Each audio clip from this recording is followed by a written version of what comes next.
क्या पढ़ाया था लैटिस एनर्जी के पहले पार्ट में? क्या डिस्कस हुआ था? एलिमेंट्री चीजें डिस्कस हुई थी शायद। बॉर्न हेबर साइकिल शुरू किया था कि एक आयोनिक कंपाउंड का formation, step wise formation Born Haber cycle से एक्सप्लेन होता है। बॉर्न और हेबर दो साइंटिस्ट का नाम था, जिसमें हमने दिखाया कि लैटिस एनर्जी का स्टेप एक ही स्टेप है। वो कौन सी स्टेप है? जब गैसियस कटायन गैसियस एनायन के साथ कंबाइन होता है और आयोनिक सॉलिड क्रिस्टल बनती है। तो लैटिस एनर्जी वही लास्ट स्टेप थी बेटा। उससे पहले वाले जो स्टेप है वो कोई भी लैटिस एनर्जी नहीं था। लेकिन एक हमने बोला कि एलिमेंटल स्टेट से क्यों डील करना जरूरी है, क्यों गैसियस आयन से ही नहीं डील करे? क्योंकि गैसियस आयन कोई स्टेबल चीज है या नहीं है? नहीं है। गैसियस आयन स्टेबल चीज है, नहीं है। क्यों नहीं है? क्योंकि गैसियस आयन बनाने में अगर आप देखेंगे तो बहुत ज्यादा एनर्जी लगी है ना। चाहे मेटल से गैसियस आयन बनाते हो या नॉन मेटल से गैसियस आयन बनाते हो, कटायन का गैसियस आयन हो या एनायन का गैसियस आयन हो। गैसियस आयन जैसे आप बोलते हो कि Na+ स्टेबल है, Na+ gas is not stable. आप बोलते हो कि Cl- स्टेबल है, Cl- gas is not stable. क्यों? क्योंकि इस प्रोसेस में इतनी एनर्जी खर्च हो चुकी है कि बढ़े हुए स्टेट ऑफ एनर्जी के साथ एलिवेटेड स्टेट ऑफ एनर्जी पर कोई भी molecular system, atomic system stable हो सकता है या नहीं हो सकता? नहीं हो सकता।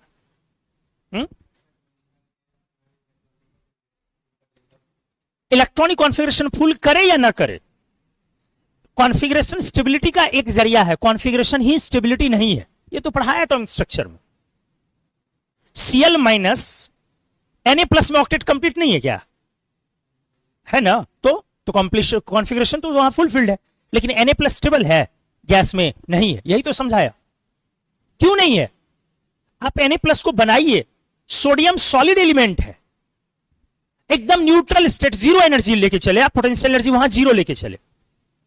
अब सोडियम के सॉलिड स्टेट को आप मेल्ट नहीं कर रहे हैं, गैस में कन्वर्ट कर रहे हैं ताकि एटम स्प्लिट कर जाए, अलग अलग हो जाए। तो इस प्रोसेस में एनर्जी बहुत ज्यादा देनी पड़ेगी। तो स्टेट ऑफ एनर्जी एलिवेट कर रही है ना बेटा।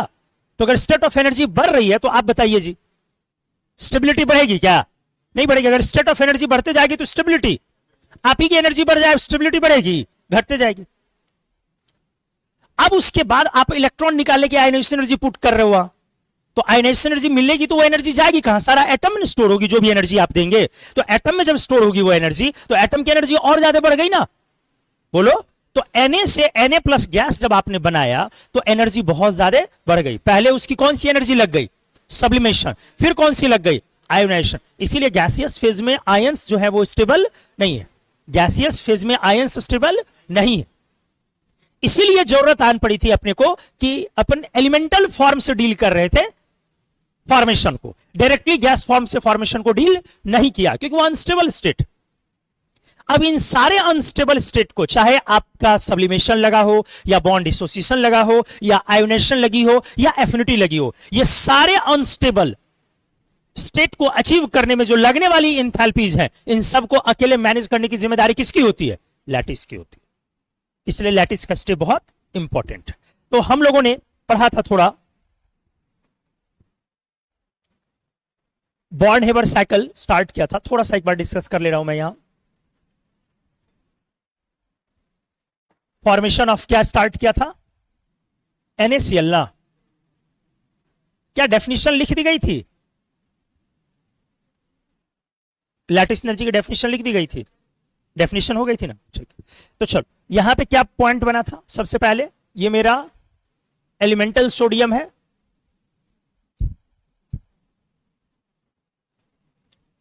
ये अपने को हीट ऑफ सब्लिमेशन नहीं जी, तो ये Na गैस में गया, आइसोलेटेड एटम्स बन गए।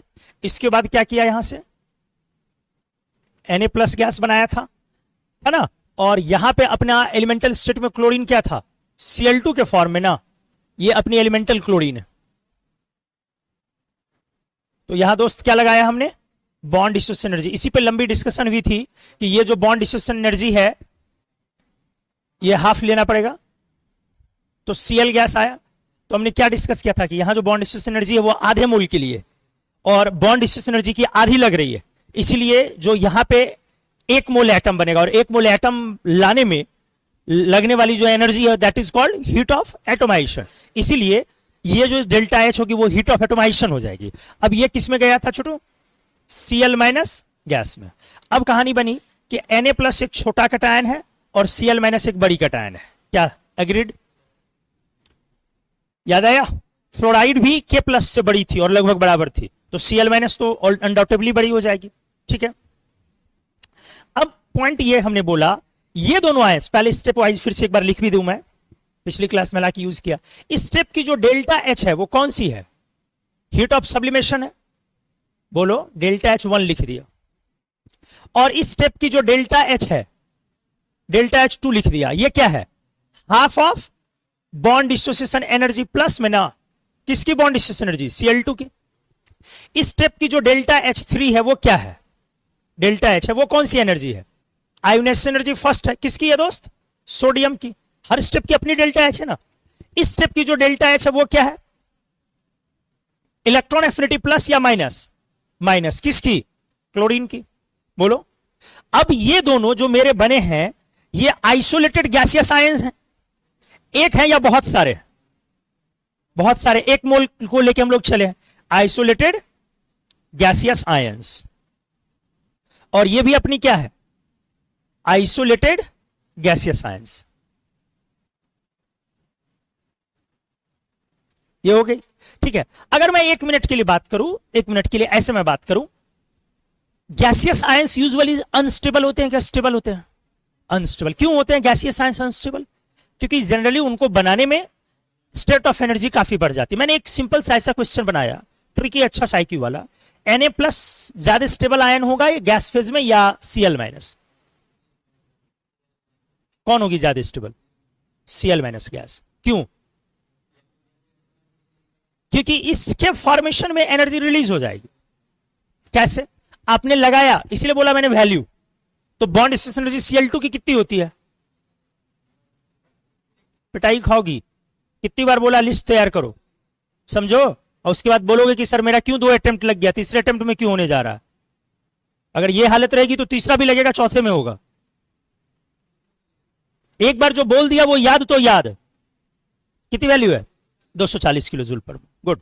उसकी आधी तो कितनी लगी वहां पर? 120। और इस स्टेप में एफिनिटी कितनी होती है क्लोरीन की 1 मोल की? -348। ये सब तो कॉमन वैल्यू याद रखनी है ना आपको, -348। तो बेटा दोनों जोड़ दोगे तो प्लस आएगा कि माइनस आएगा? और यहां पे तो दोनों स्टेट में एनर्जी लगेगी ना। क्या आया समझ में? इसका मतलब क्या हुआ? Cl, जबकि एलिमेंटल स्टेट की एनर्जी हमने 0 ले ली, तो यहां से यहां आने में मेरा एनर्जी कंटेंट घट रहा है, जबकि उस केस में बढ़ रहा है। लेकिन हर बार एनायन के केस में घटे ऐसा जरूरी नहीं है। यहीं पे अगर आप ऑक्साइड बनाओगे तो बहुत बड़ी पॉजिटिव हो जाएगी। ऑक्साइड बनाओगे कैसे? पहले तो O2 की बॉन्ड तोड़नी होगी। O2 की बॉन्ड एनर्जी कितनी होती है? लगभग 500। ऐसे याद रखो। हाँ गुड, यही बोला मैंने रेंज। आपको 490 495 ऐसे याद नहीं रखनी। तो 500, तो आधी मोल के लिए 250 लग गई। अब फिर O से O पर 2 माइनस में जाओगे तो फिर नेगेटिव होगी कि पॉजिटिव होगी? दोनों एफिनिटी जोड़ के फिर पॉजिटिव आएगी। 600 होती है, ठीक है, चलो याद नहीं भी रहा, पॉजिटिव। तो फर्स्ट वाली वो भी पॉजिटिव, ये भी पॉजिटिव, तो O से O डबल माइनस बनने में क्या हो गई? बहुत ज्यादा स्टेट ऑफ एनर्जी एलिवेट कर गई। इसका मतलब क्या हुआ? ऑक्साइड बनने से मेरी stability O double minus gas पर नहीं आएगी, जबकि वहां भी ऑक्टेट कंप्लीट है आपकी। तो सिर्फ ऑक्टेट अकेला मैटर नहीं है। अगर ऑक्टेट अकेला मैटर होता तो इनर्ट नोबल गैस खुद ही कंपाउंड बनाने नहीं जाता। जो शुरुआत के दिनों में क्या था, यही एजम्पशन था ना। 8वीं 9वीं में आप यही पढ़ के आते हो ना, इनर्ट नोबल गैस क्यों कंपाउंड नहीं बनाते हैं? क्योंकि वो स्टेबल है, उनका ऑक्टेट कंप्लीट है। जबकि आगे चल के आपने यहां पे क्लासिफिकेशन में उनके सैकड़ों कंपाउंड्स इस्तेमाल करे। तो चलो एनीवेज, तो सारे स्टेप का लगाया। अब जो ये मेरे 2 कटायन एनायन बने हैं, ये पास में है कि दूर है? अभी दूर है। दूर मतलब अभी इनका दोनों का एक दूसरे से कोई ताल्लुक नहीं है। इसलिए अगर मैं बोलूं कि इन दोनों के बीच में डिस्टेंस कितनी है? Infinite. Very good, R tends to infinite. ये एक आयन है, ये एक आयन है। मैं इस आयन को पॉइंट चार्ज मान लू, इस आयन को पॉइंट चार्ज मान लू। 2 opposite charge point charge infinite distance से सेपरेटेड है। उस समय में सिस्टम की पोटेंशियल एनर्जी क्या होती है? 0। पढ़ा एटॉमिक में भी आपने, -k Q1 Q2 by R। तो R इनफाइनाइट गई तो पोटेंशियल एनर्जी क्या हो गई? 0। मतलब इस समय में अगर मैंने इसको, इस सिस्टम का को इसको एक सिस्टम की तरह यूज करा, ठीक है, अब यहां से मैं चलता हूं, इसको घेर ही देता हूं बस।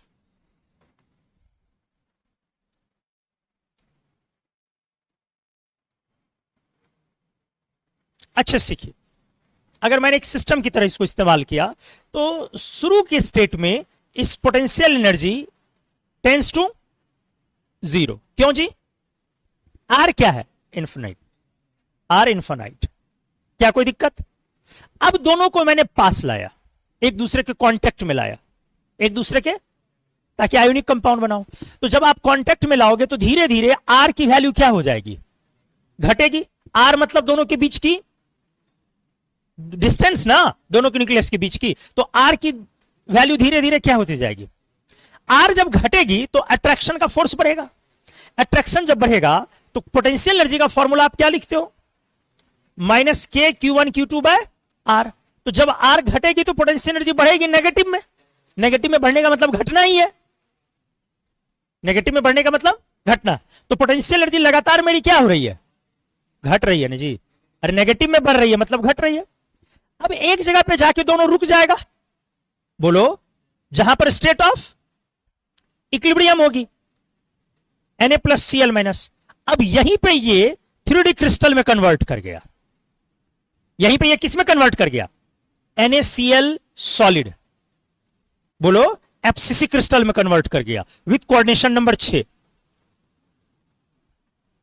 अब धीरे धीरे अपनी एनर्जी को, ये गैसीय साइंस अपनी एनर्जी लूज कर रहे कंटिन्यूअस, पास आते आते एक जगह पर आकर के दोनों क्या हो जाएगा? रुक जाएगा। शुरू में बोलो, शुरू में एंट्रोपी उनके बहुत ज्यादा थे।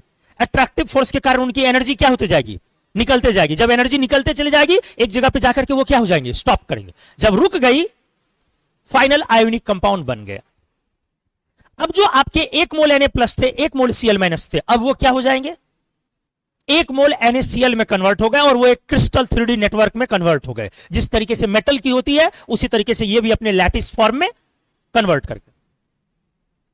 किस स्ट्रक्चर के साथ NaCl आता है? FCC के साथ। सारे FCC के साथ है ये जरूरी नहीं है, अलग अलग कंपाउंड की अपनी स्ट्रक्चर होगी। लैटिस स्ट्रक्चर, क्रिस्टल स्ट्रक्चर जिसे आप बोलते हो। तो अब यहां से यहां आते आते जो आपने, ये मेरा फाइनल स्टेट है। इस समय में मेरी पोटेंशियल एनर्जी अब कुछ ना कुछ तो होगी ना जी।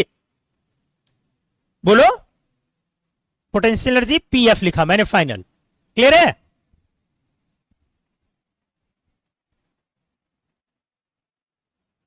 अब बोलो, क्या कुछ तो होगी नेगेटिव में? मान लिया -U0। क्या मान लिया? क्या पोटेंशियल एनर्जी मान लिया? -U0। अब मुझे अच्छे से सोच समझ के बताओ, यहां से यहां आने में चेंज इन पोटेंशियल एनर्जी क्या है? जो चेंज इन पोटेंशियल एनर्जी है वही तो अपना डेल्टा H है। और वो क्या है? Final minus initial. फाइनल कितनी है? अच्छा, माइनस क्यों लगी हुई है वहां? क्योंकि ये एक्सोथर्मिक स्टेप है ना। ये कौन सी स्टेप है? Exothermic step. कैसे पता चला दोस्त ये एक्सोथर्मिक स्टेप है? अट्रैक्टिव फोर्स काम कर रही है। हमेशा बोला है अट्रैक्टिव फोर्स एनर्जी रिलीज कराती है, रिपल्सिव फोर्स एनर्जी को बढ़ाती है। तो ये एक्सोथर्मिक स्टेप है, ये हमारा एनर्जी को रिलीज करा रहा है। तो यहां पे आते आते जो मेरी चेंज इन पोटेंशियल एनर्जी है वो क्या हो गई? -U0 -0। डेल्टा H क्या है? -U0। क्या आया समझ में? यही कौन सी एनर्जी है? Lattice energy. तो मैंने यही बात तो बोला, लैटिस एनर्जी जो है वो कोहेशन एनर्जी है, बाइंडिंग एनर्जी है। क्या यही वो एनर्जी है जिसकी वजह से जो आवारा और रैंडम आयंस थे गैस के, वो एक डिसिप्लिन्ड क्रिस्टल में कन्वर्ट हुए कि नहीं हुए? ये रैंडमाइज्ड आयंस थे ना, वो एक डिसिप्लिन्ड क्रिस्टल में, स्टैटिक क्रिस्टल में कन्वर्ट हुए कि नहीं हुए? इसी एनर्जी की वजह से ना। तो ये एनर्जी ऑफ कोहेशन है कि नहीं? कोहेशन मतलब बांधना। ये एनर्जी ऑफ कोहेशन है कि नहीं? बिल्कुल है, एनर्जी ऑफ ये कोहेशन। कोहेसिव फोर्स हम बोल सकते हैं इसको लैटिस का। तो खैर एनीवेज, तो अब पॉइंट क्या क्या बना? यहां 2-3 मुद्दे डिस्कस होंगे। पहला, लैटिस एनर्जी पूरी की पूरी चीजें नहीं है, सिर्फ एक स्टेप। मान लो इस स्टेप को मैंने डेल्टा H 4 तक यूज किया है। यहां क्या लिखा था? 4। मैंने इसको ले लिया डेल्टा H 5। तो लैटिस एनर्जी वाली स्टेप को डेल्टा H 1 से कोई लेना देना? 2 से लेना देना? नहीं। 3 से लेना देना? नहीं। 4 से लेना देना? नहीं। ये स्टेप ही अपने आप में क्या है? अलग है, आइसोलेटेड। तो पहला पॉइंट लैटिस एनर्जी को डील करना है। और दूसरी पॉइंट NaCl का जो फॉर्मेशन है, NaCl का जो फॉर्मेशन है, तो केमिस्ट्री में किसी भी फॉर्मेशन को कहां से डील करनी है? Elemental forms. कहां से डील करनी है? बीच के स्टेट से डील नहीं कर सकते हैं। हो सकता है बीच का स्टेट स्टेबल हो या बीच का स्टेट स्टेबल नहीं हो, तो डील कहां से करनी चाहिए? Elemental forms. कोई दिक्कत? जहां से डील करना शुरू करोगे वहीं पर रेफरेंस जीरो लेनी है एनर्जी की, लेकिन हमें डील करनी चाहिए कहां से? हमेशा ऑलवेज एलिमेंट। तो बॉर्न-हेबर साइकिल इस तरीके से स्टेप वाइज एलिमेंटल फॉर्म से आयोनिक कंपाउंड के फॉर्मेशन को दिखाता है। सारे इंथैल्पी चेंज का डेल्टा एच का अगर आप सम कर लेंगे, एल्जेब्रिक सम, इसे आप बोलेंगे इंथैल्पी ऑफ फॉर्मेशन। क्या आया समझ में? जितने भी डेल्टा एच इन्वॉल्व हैं सभी का क्या कर लोगे? Algebraic sum. तो इसे क्या बोलोगे? Enthalpy of formation. क्योंकि एलिमेंटल स्टेट से आयोनिक क्रिस्टल बनने के दौरान फॉर्मेशन में ये सारे डेल्टा एच इन्वॉल्व थे। किसी स्टेप में एनर्जी लगी, किसी स्टेप में एनर्जी रिलीज हुई, सारे का क्या करना अपने को? Algebraic sum. एक स्टेबल आयोनिक कंपाउंड आने के लिए क्या चाहिए? सबका सम प्लस होना चाहिए या माइनस? माइनस। ये तो अंडरस्टूड है। प्लस का मतलब एनर्जी लगाना और माइनस का मतलब है एनर्जी रिलीज होनी। तो एक आयोनिक कंपाउंड कब स्टेबल बोला जाएगा? यदि उसका इंथैल्पी ऑफ फॉर्मेशन क्या हो? नेगेटिव हो। अब उसके इंथैल्पी ऑफ फॉर्मेशन को नेगेटिव होने के लिए कौन सा स्टेप है जिस पर आप डिपेंड करेंगे? भाई तू नेगेटिव करा दे, लैटिस एनर्जी। क्योंकि बाकी सारे स्टेप नेगेटिव है कि पॉजिटिव है? पॉजिटिव है। आप बोलोगे कि सर एफिनिटी नेगेटिव है, तो बार बार मैंने बोला एफिनिटी की वैल्यू छोटी होती है। दूसरी बात, फ्लोरीन, क्लोरीन, ब्रोमीन, आयोडीन, यही 4 अनायन है जहां एफिनिटी नेगेटिव है। बाकी में एक माइनस होगा नहीं, बाकी में या तो 2 माइनस या 3 माइनस होंगे या 4 माइनस होंगे। अगर ऑक्साइड बनाओगे तो 2 माइनस, वहां एफिनिटी नेगेटिव की पॉजिटिव। नाइट्राइड बनाओगे तो 3 माइनस, वहां नेगेटिव की पॉजिटिव। तो क्या सभी का ये क्लियर हुआ अच्छे से? तो चलो मैं वो पॉइंट लिख रहा हूं जो मैंने बोला अभी। इस तरह से स्टेप ऑफ लैटिस एनर्जी। कौन सा स्टेप है? m plus gas plus x minus gas, किसमें कन्वर्ट कर गया? mx। अच्छा Na वाला है ना एग्जाम्पल, तो Na plus gas plus Cl minus gas, क्या कन्वर्ट कर दिया? NaCl। क्या हो गई ये? सॉलिड। बोलो। ये इसी तरीके से है, Na plus Cl minus, Na plus Cl minus, Na plus Cl minus. जिस तरीके से कौन होता है? मेटल, उसी तरीके से क्रिस्टल में होते हैं ना जी, उसी तरीके से कौन होंगे? आयोनिक कंपाउंड भी क्रिस्टल में होंगे। जिस तरीके से मेटल क्रिस्टल में होते हैं, अरे उनका होता है ना स्ट्रक्चर, उसी तरीके से आयोनिक कंपाउंड भी, और सभी के स्ट्रक्चर अलग अलग होंगे। कैसा स्ट्रक्चर होता है NaCl का? FCC। FCC का मतलब क्या होता है? Face centred cubic. इसमें क्या होते हैं छोटू? हर एक कटायन क्यूब के कॉर्नर पर और अल्टरनेट पोजीशन पर अनायन क्यूब के कॉर्नर्स पर होते हैं। इसमें सेंटर पर कोई नहीं होता। जैसे क्यूब के इस कॉर्नर पर कौन है? Na plus. अगर तो यहां पे कौन है? यहां कौन है? यहां कौन है? यहां कौन है? यहां कौन है? यहां क्या आपको आया क्लियर समझ में? अब किसी भी Na प्लस या Cl माइनस के चारों ओर लो, तो each Cl minus is surrounded by 6 Na plus and each Na plus is surrounded by 6 Cl minus. कैसे जी? ये Na प्लस अगर आपने पकड़ा तो 1 इधर गया, 2 इधर गया और 3 इधर गया, गया ना? Na प्लस के चारों ओर 3। अब एक जाएगा अगला क्यूब, बोलो 4, एक जाएगा बाएं वाला क्यूब 5, एक क्या आया समझ में? एक जाएगा नीचे वाला क्यूब 6। FCC में क्या होता है? क्यूब के सारे फेस सेंटर्ड क्यूबिक, मतलब सेंटर पर क्यूब है और उसके सारे फेस पर क्यूब है। तो क्यूब के आगे क्यूब, दाएं बाएं ऊपर नीचे और पीछे हर जगह क्यूब्स है। इसीलिए प्रत्येक कटायन को कितने अनायंस घेरे हुए हैं? 6। और प्रत्येक अनायन को कितने कटायंस घेरे हुए हैं? 6। इसलिए कोऑर्डिनेशन नंबर आप यहां पे क्या लिखोगे? 6।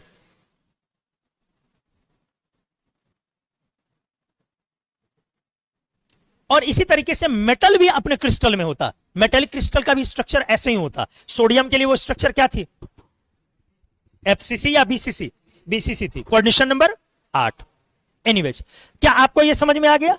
यहीं पर जो अट्रैक्टिव फोर्स काम कर रहा है, एक्चुअली यही अट्रैक्टिव फोर्स किस एनर्जी को रिलीज कराया है? लैटिस एनर्जी को। एक दूसरे को सभी खींच रहे हैं अपनी तरफ। तो लैटिस एनर्जी जो है इसकी क्या है? बाइंडिंग एनर्जी है। नहीं है जी, लैटिस एनर्जी इसकी क्या है? बाइंडिंग एनर्जी है, कोहेसिव एनर्जी है।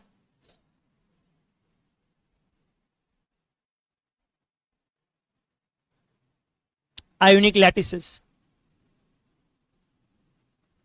कोई दिक्कत? तो आपको लैटिस एनर्जी का डेफिनेशन समझ में आ गया, लैटिस एनर्जी क्या होती है, चीज ये क्लियर हो गया? किसी को इसमें डाउट नहीं है ना? ठीक है, अब आगे बढ़ रहा हूं। अब अगले पॉइंट में स्टेप ऑफ लैटिस एनर्जी के बाद मैं बात कर रहा हूं इंथैल्पी ऑफ फॉर्मेशन की। हाँ, एक पॉइंट और यहां, क्या आप ये कह सकते हो कि लैटिस एनर्जी, दस lattice energy is a kind of potential energy, is a kind of potential energy? क्या फिजिक्स में आप ऐसा नहीं करते हैं? दो पॉइंट चार्ज अगर आपने लिया Q1 और Q2 ऑपोजिट चार्ज, अगर फोर्स ऑफ अट्रैक्टिव फोर्स यहां काम कर रहा है, तो आप इसकी पोटेंशियल एनर्जी सिस्टम की क्या लिखते हैं? क्या लिखते हो? माइनस के Q1 Q2 बाय। क्या यहां पर सेम चीजें है या नहीं है? बोलो, कौन है यहां? Na प्लस, यहां पे कौन है? Cl minus. और ये किस दूरी से सेपरेटेड है? R। दो पॉइंट चार्ज हो गया। अब ये मोबाइल नहीं है, फिक्स्ड पोजीशन पे है। जब लैटिस में आ गया तो दो चार्ज है और एक डिस्टेंस से सेपरेटेड है, तो लैटिस एनर्जी, पोटेंशियल एनर्जी जो इस सिस्टम की होगी वही क्या हो जाएगी? हमारी लैटिस एनर्जी। और पोटेंशियल एनर्जी जब अट्रैक्टिव फोर्स काम करता है तो नेगेटिव होती है ना, तो ये भी क्या है? नेगेटिव है।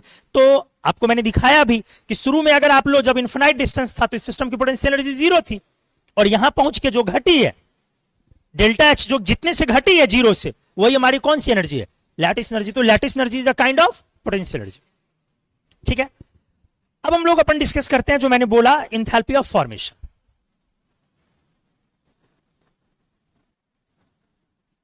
एंथैल्पी ऑफ फॉर्मेशन ये क्या है? डेल्टा एच एफ अगर मैंने लिख दिया, व्हाट इज दिस?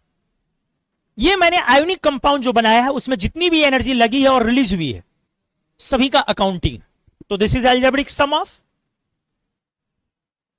बोलो, this is algebraic sum of all kind of enthalpies involved in formation of an ionic solid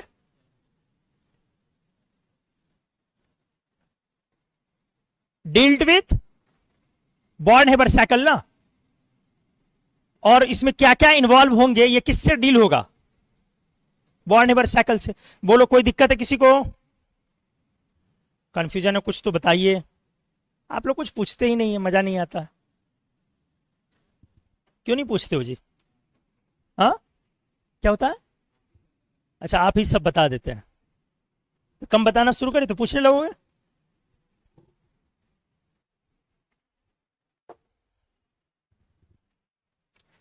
चलो, डेल्टा एच एफ अगर मैंने लिखा NaCl के लिए, पहले तो नॉर्मल लिखता हूं। अगर डेल्टा एच एफ किसी mx की लिखी जाएगी तो इसमें कौन कौन सी इंथैल्पीज इन्वॉल्व होंगे?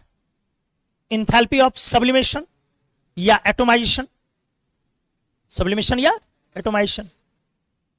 किसके लिए इन्वॉल्व होगी? मेटल की ना। अरे ये किसकी होगी? मेटल की। प्लस आयोनाइजेशन एनर्जी टोटल, बोलो, चाहे एक इलेक्ट्रॉन लूज करना हो, दो लूज करना हो या तीन, इसलिए लिखा टोटल। मेटल एलिमेंट से आ गया आइसोलेटेड एटम में, फिर आ गया गैसियस कटायन, आ गया ना। इसके बाद बॉन्ड तोड़ोगे तो बॉन्ड डिस्ट्रीब्यूशन एनर्जी टोटल जो भी लगनी होगी वो लग जाएगी। आधा मोल, 1 मोल, 2 मोल, 3 मोल, 3/2 मोल, वो तो बैलेंस करने पड़े ना। बोलो, इसके बाद एफिनिटी की बारी आएगी। एफिनिटी तो दोनों हो सकती है, प्लस और माइनस दोनों। कोई दिक्कत? और सबसे बाद में कौन सी एनर्जी रिलीज होगी? लैटिस। लैटिस ऑलवेज क्या होगी? Negative, always. सही है। इसका मतलब है मेरे अधिकांश इंथैल्पीज क्या है? करीब करीब सारे इंथैल्पीज क्या है? पॉजिटिव। एक अकेला कौन है? Lattice, negative. और अगर एफिनिटी नेगेटिव हो भी जाए तो उसके वैल्यूज बहुत छोटे होते हैं। कोई भी एफिनिटी 400 किलो जूल पर मोल पर नहीं है, 350 किलो जूल पर मोल पर भी नहीं है। 348 माइनस में लास्ट है क्लोरीन की। क्या जी पढ़ा है? कोई दिक्कत? तो एफिनिटी की जो मैक्सिमम वैल्यू है वो किसी भी बेकार से बेकार आयोनिक कंपाउंड जिसके लैटिस सबसे कम है उसकी मिनिमम वैल्यू से भी वो कम है। यही बोला था हमने। इसीलिए सारे पॉजिटिव को एक तरह से अगर मानो और अगर आपने आयोनिक कंपाउंड बनाना है तो इसको क्या आना पड़ेगा? पॉजिटिव या नेगेटिव? इसको क्या आना पड़ेगा? ये नेगेटिव होनी चाहिए, तभी तो स्टेट ऑफ एनर्जी घटेगी। स्टेट ऑफ एनर्जी अगर, अरे बॉन्ड क्यों बनता है? एनर्जी को कम करने के लिए, पढ़ाया था ना। तो अगर आप एटम से बॉन्ड बना रहे हैं, एलिमेंट से बॉन्ड बना रहे हैं, तो आपकी स्टेट ऑफ एनर्जी एलिवेट नहीं होनी चाहिए, वो घटनी चाहिए। तो घटनी चाहिए तो आपने एलिमेंटल स्टेट में अगर एनर्जी 0 कंसीडर कर रखा है तो घटनी चाहिए। इसका मतलब दोस्त नीचे आके एनर्जी क्या हो जानी चाहिए? नेगेटिव होनी चाहिए। तो इंथैल्पी ऑफ फॉर्मेशन को हमेशा क्या होनी चाहिए? नेगेटिव। तो आप यहां क्या पॉइंट लिखोगे? 2 पॉइंट। एक आयोनिक कंपाउंड स्टेबल सिर्फ तब कहा जाएगा जब उसका इंथैल्पी ऑफ फॉर्मेशन नेगेटिव है।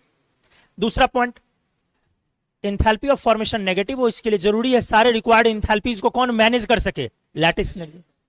इसीलिए stability of compound, ionic compound के पीछे जो सबसे बड़ा फैक्टर है वो कौन है? लैटिस। लेकिन क्या ये कह सकते हैं आप कि वो अकेला फैक्टर है? नहीं, क्योंकि इक्वेशन में बाकी चीजें भी है। ठीक है, तो आ जाओ, देखो मैं क्या लिख रहा हूं। 10 an ionic compound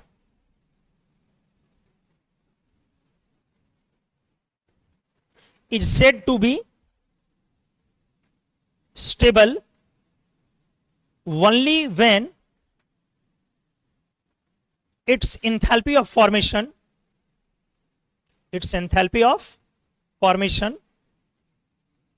becomes positive कि नेगेटिव? जी नेगेटिव। इसका मतलब है आप ये स्पष्ट लिख सकते हो कि stability of ionic compound directly proportional है किसके? लैटिस एनर्जी के। पॉजिटिव में या नेगेटिव में? सॉरी, लैटिस नहीं, इंथैल्पी ऑफ फॉर्मेशन के। पॉजिटिव में कि नेगेटिव में? अब अगला पॉइंट, मैं क्या बोला अगला पॉइंट लिखने के लिए? कि ये लैटिस एनर्जी है जो सारे रिक्वायर्ड इंथैल्पीज को क्या करेगा? मैनेज करेगा। This is lattice energy which compensate किसको बेटा? All required enthalpies in order to make delta HF negative या पॉजिटिव? सॉरी, नेगेटिव ना। क्या लिखा? यह अकेला लैटिस एनर्जी है, यहां अलोन कर दो, सॉरी विच के बाद लगाना है, which alone compensates all required enthalpies in order to make delta HF negative. ये अकेले कौन ऐसा है? लेट। इसका मतलब आप ये भी कह सकते हो इसको कि सर आप इंथैल्पी ऑफ फॉर्मेशन की जगह सिर्फ किसे हम कंसीडर करके चल सकते हैं? सामान्य तौर पर लैटिस को। बोलो। सो इन जनरल, लेकिन मोर स्ट्रिक्टली ऊपर वाला सही होगा ना? इन जनरल क्या? Stability of ionic compound directly proportional किसकी हो गई? Lattice energy. मोर एग्जैक्टली वो लेनी है, लेकिन आप इसको भी लेके आप अपने 11th-12th के स्टैंडर्ड पे बच सकते हैं। हायर लेवल पे नहीं बच पाएंगे, लेकिन 11th-12th के स्टैंडर्ड पे आप यहां से भी बच सकते हैं। ठीक है, इसका मतलब आयोनिक कंपाउंड बनने के लिए लैटिस एनर्जी क्या चाहिए? ज्यादा या कम? तो इसका मतलब यह भी तो हमें सोचना पड़ेगा कि लैटिस एनर्जी ज्यादा कम मिलेगा। अब दिमाग लगाओ, ये तो क्लियर हो गया ना। आयोनिक कंपाउंड, बढ़िया से सुनो, बहुत मजेदार टॉपिक है। आयोनिक कंपाउंड बनने के लिए लैटिस एनर्जी अपने को ज्यादा चाहिए या कम? ज्यादा। अब ज्यादा लैटिस बनेगी कब? जब फोर्स ऑफ अट्रैक्शन ज्यादा होगी। अब फोर्स ऑफ अट्रैक्शन कब ज्यादा होती है? तो कॉमन सेंस की चीज है, 2 पॉइंट चार्ज है, फोर्स ऑफ अट्रैक्शन कब ज्यादा होगी? जब चार्ज ज्यादा होगी, मतलब कैटायंस और एनायन दोनों पर चार्ज ज्यादा हो। ऐसा नहीं कि एनायन पर कम हो, दोनों पर चार्ज ज्यादा हो। दूसरा, जब साइज छोटी होगी, डिस्टेंस कम होनी चाहिए ना, तो डिस्टेंस यहां पर क्या है? दोनों के साइज का सम है, कैटायन और एनायन के साइज का योग है ना जी। तो वो डिस्टेंस क्या होनी चाहिए? ज्यादा या कम? कम होनी चाहिए। पुअरिंग of shielding, pouring of shielding से क्या फर्क पड़ेगा? हाँ, कॉन्ट्रैक्शन इफेक्ट क्रिएट करेगा। अगर कैटायन या एनायन में, यूजुअली तो कैटायन में ही होगा, अगर अंदर में D10 या F14 आ गया तो शील्डिंग सडन पुअर हो जाएगी। शील्डिंग पुअर होने के कारण कॉन्ट्रैक्शन इफेक्ट आती है। कॉन्ट्रैक्शन मतलब अनायन पे वो ज्यादा फोर्स लगाएगा अट्रैक्शन का। नहीं जी, अगर शील्डिंग पुअर होगी तो अनायन पर फोर्स बढ़ जाएगा, तो इस केस में भी क्या हो जाएगी? लैटिस एनर्जी हमारी बढ़ जाएगी। क्या क्लियर हो गया? तो ये सारे फैक्टर्स जो लैटिस एनर्जी को क्या करेंगे? हाँ, तो अगला पॉइंट मैं क्या लिखने वाला हूं? Factors affecting lattice energy.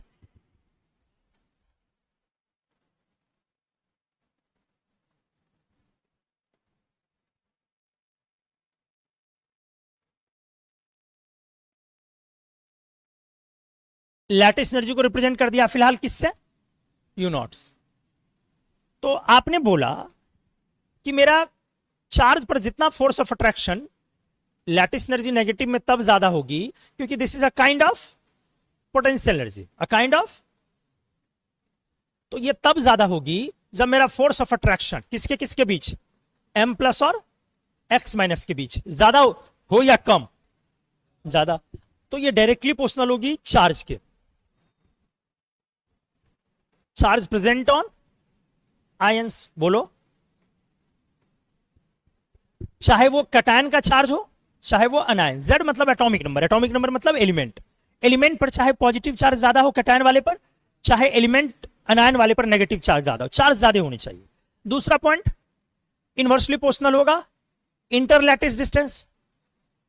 इंटरलैटिस distance का मतलब क्या हुआ? दोनों लैटिस के बीच की दूरी ना, तो इसको क्या बोल सकते हो? इनवर्सली प्रोपोर्शनल हुआ R प्लस या R माइनस के। बोलो, R प्लस या R माइनस के? नहीं हुआ जी। डिस्टेंस कैसे निकालोगे?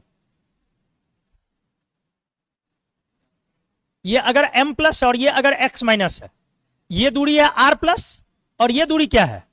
R minus. कैटायन का साइज और यही इसका सम क्या हो गया? R। तो R equals to R plus जोड़। क्या क्लियर हुआ? ये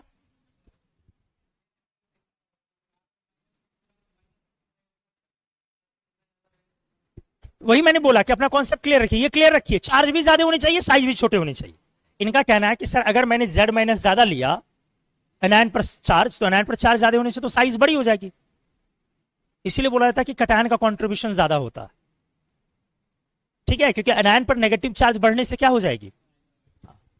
और दूसरी बात, फिर भी अगर दोनों में से एक चीज, अगर नेगेटिव चार्ज बढ़ रही है तो लैटिस एनर्जी बढ़ रही है, लेकिन नेगेटिव चार्ज बढ़ रही है तो साइज बढ़ रही है, और साइज बढ़ रही है तो लैटिस एनर्जी घट रही है। तो कौन वाली फैक्टर ज्यादा इंपॉर्टेंट है? बड़ी है ना, चार्ज। क्यों? चार्ज कैटायन के चार्ज के साथ अनायन का चार्ज मल्टीप्लाई होता है, प्रोडक्ट क्रिएट करता है, और नीचे में वो ऐड होता है। तो कब वैल्यू एक्सपोनेंशियल लेवल पर बढ़ेगा? जब, तो पूरे वैल्यू को ही वो 2 गुना 3 गुना 4 गुना बढ़ा देगा ना, प्रोडक्ट वाली वैल्यू ना। सम में थोड़ा ऐड हो जाए, थोड़ा हट जाए, घट जाए, बहुत ज्यादा का फर्क नहीं पड़ेगा। क्लियर हो गया? तो चलो, अब मैंने बोला pouring of shielding. Pouring of shielding contraction effect create करेगा, तो आप क्या बोलेंगे? Directly proportional contraction effect. और कॉन्ट्रैक्शन इफेक्ट तब ज्यादा होगी जब पुअरिंग ऑफ शील्डिंग ज्यादा होगी। और पुअरिंग ऑफ शील्डिंग कब ज्यादा होगी? याद करो, पढ़ाया है। जब या तो D में 10 हो अंदर में, या फिर अंदर में F में 14 हो। अंदर या बाहर? अंदर ना जी, इनर और वाइटल कॉन्फ़िगरेशन होते हैं ये सब। N-1 इनर है, N-2 इनर है, आउटर नहीं होता ये जी। कॉन्ट्रैक्शन इफेक्ट लिख गया तो सब आ गया, जेड इफेक्टिव भी ऑलरेडी आ गया ना, और जैसे ही आपने चार्ज लिखा तो जेड इफेक्टिव आ गया ना, कैटायन का चार्ज से जेड इफेक्टिव आ गया। तो चलो, क्या ये अच्छे से क्लियर हो गया? तो ये सारे फैक्टर्स हमारे हैं लैटिस एनर्जी को कंपेयर करने के लिए। जैसे एग्जांपल के तौर पे अगर मैंने बोला NaF MgF2 और AlF3, किसकी लैटिस एनर्जी ज्यादा होगी? तो यहां बोलोगे सर अनायन सेम है, कैटायन पर चार्ज ज्यादा है, क्या?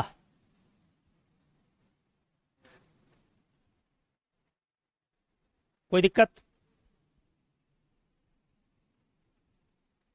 सही है। अगर मैंने बोला LIF NaF KF RBF CSF, अनायन सारे में सेम है, तो किधर लैटिस एनर्जी ज्यादा होगी? लैटिस एनर्जी ज्यादा होने का मतलब नेगेटिव में ज्यादा होना कि पॉजिटिव में ज्यादा होना? तो किधर लैटिस एनर्जी ज्यादा होगी? ऊपर। Very good. क्या कोई दिक्कत? क्यों?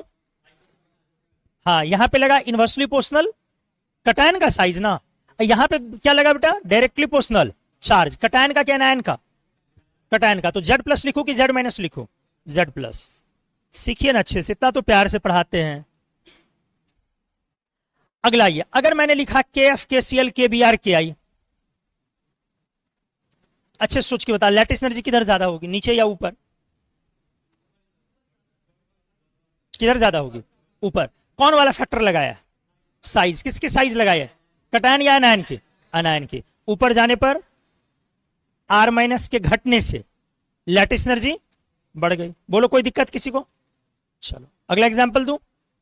अगर मैंने एग्जांपल में दिया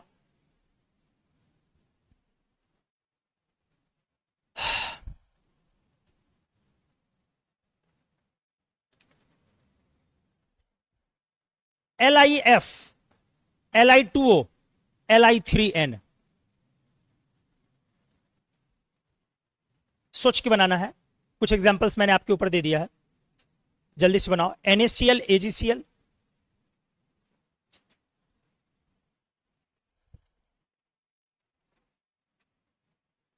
NaF MgO AlSCN TIC,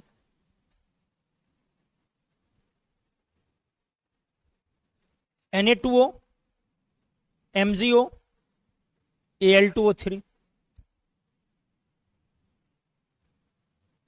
LIF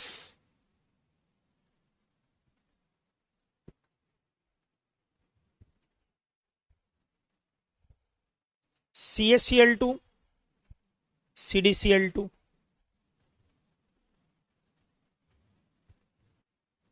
NaCl CaCl2 AgCl CdCl2,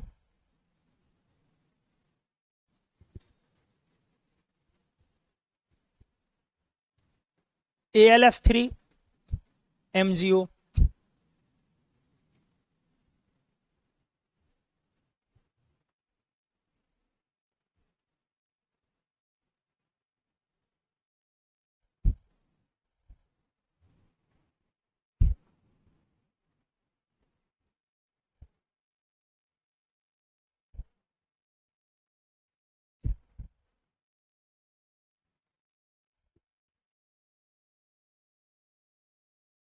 Al2O3 SiO2 P2O5,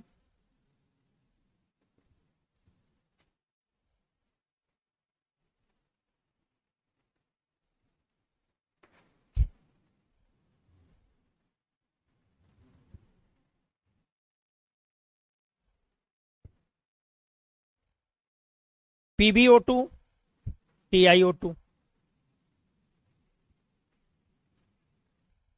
चलो बनाओ इन एग्जांपल्स को अच्छे से, ठंडे दिमाग से एकदम, टेक योर टाइम।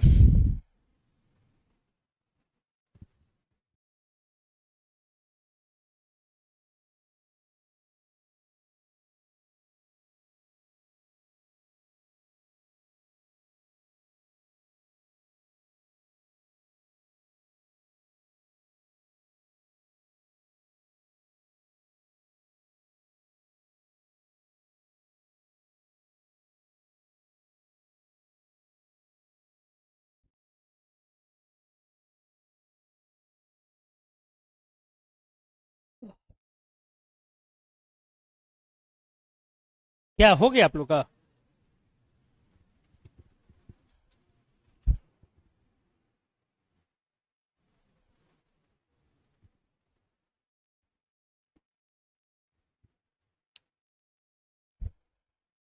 चलो डिस्कस किया जाए। सबसे पहला दिया LiF, Li2O, Li3N। क्या लगाओगे, एनायन या कैटायन? एनायन का चार्ज -1, -2, -3, किधर ज्यादा हो जाएगी लैटिस? सही है, directly proportional Z minus anion का चार्ज। NaCl AgCl किसकी ज्यादा होगी? AgCl की। कारण चार्ज दोनों में सेम है। यह बात हमेशा ध्यान रखिए, सबसे पहले लैटिस में 1 नंबर पर चार्ज ही लगाया कीजिए, यह बड़ा फैक्टर है, यह सबसे पहले ट्राई करना। कौन वाली फैक्टर? और उसके बाद सीधे चले जानी है कॉन्ट्रैक्शन फैक्ट शील्डिंग पे, साइज नहीं लगानी, साइज बाद में। चार्ज के बाद हमेशा पोरिंग ऑफ शील्डिंग चेक करनी, साइज लगाओगे फिर गलत हो जाएगी। ठीक है, Ag प्लस कैटायन की साइज अच्छी खासी बड़ी होती है, Na प्लस के कंपैरेबल में होती है। तो बोलो क्या हो जाएगी, किसकी लैटिस एनर्जी? NaCl नहीं, AgCl ना। कारण इसके पास क्या है, 4d10 है। कितने लोग आया है? वेरी गुड, अगले में आ जाओ। क्या यहां पर देखो, चार्ज कैटायन एनायन दोनों का चेंज कर रहा है।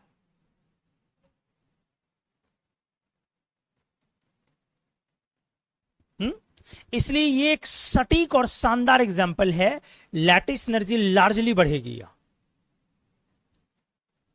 क्योंकि कैटायन एनायन दोनों पे चार्ज बढ़ रही। कितने लोग आ गए समझ में? हाथ उठाइए। बहुत अच्छा। टिटेनियम पर 4+ है, 2 नहीं है, 4B का है और ये 4A का कार्बाइड हो गई। ठीक है, 4+ 4-। कितने लोग का सही था ये? अगला, कैटायन का चार्ज फिर मैटर कर रहा है, इसीलिए इधर की तरफ लैटिस एनर्जी ज्यादा हो गई, डायरेक्टली प्रोपोर्शनल कैटायन का चार्ज। कितने लोग का आ गया? गुड। इसमें देखो फिर से 2+ है और 2+ है, लेकिन कैडमियम एक बार फिर से 4d10 है, 5s0 और 4d10 है। कॉन्फ़िगरेशन खूब अच्छे से किया है, इसलिए पुअरिंग ऑफ शील्डिंग इफेक्ट के कारण CdCl2 की लैटिस एनर्जी ज्यादा हो जाएगी। कितने लोग आया है? Very good. अगर मैं CdCl2 ना लेके ZnCl2 लेता तब भी उसी की ज्यादा होती।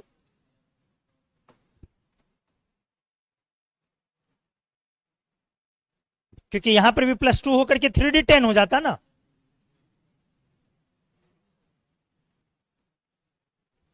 ठीक है, अगला NaCl CaCl2 AgCl CdCl2। सबसे पहले चार्ज तो 2+ और 2+, और चार्ज 1+ और 1+, तो सबसे पहले चार्ज लगाओगे, इसलिए सबसे ज्यादा CdCl2, देन आफ्टर CaCl2, इसके बाद AgCl, और सबसे कम कितने लोगों का आया? हाथ उठाइए। गुड। चार्ज सेम है तो पोरिंग ऑफ शील्डिंग लगाओगे ना, कैडमियम में D10 है ना। पोरिंग ऑफ शील्डिंग पहले देखनी, साइज देखनी ही नहीं। चलिए, AlF3MgO किसकी ज्यादा? AlF3 या MgO? MgO। यहां पे चार्ज है +3 और यहां है -1, यहां है +2 और यह -2।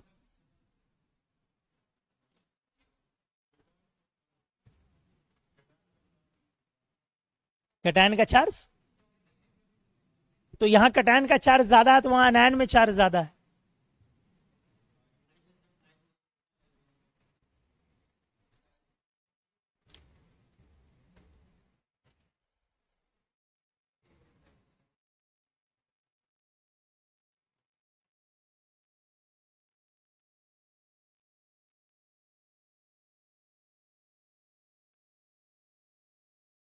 चलो एक आइडिया डेवलप करवाता हूं, समझोगे? पढ़ना आपको, लेकिन स्टूडेंट नहीं ध्यान देते उस तरफ, अब स्टूडेंट की गलती।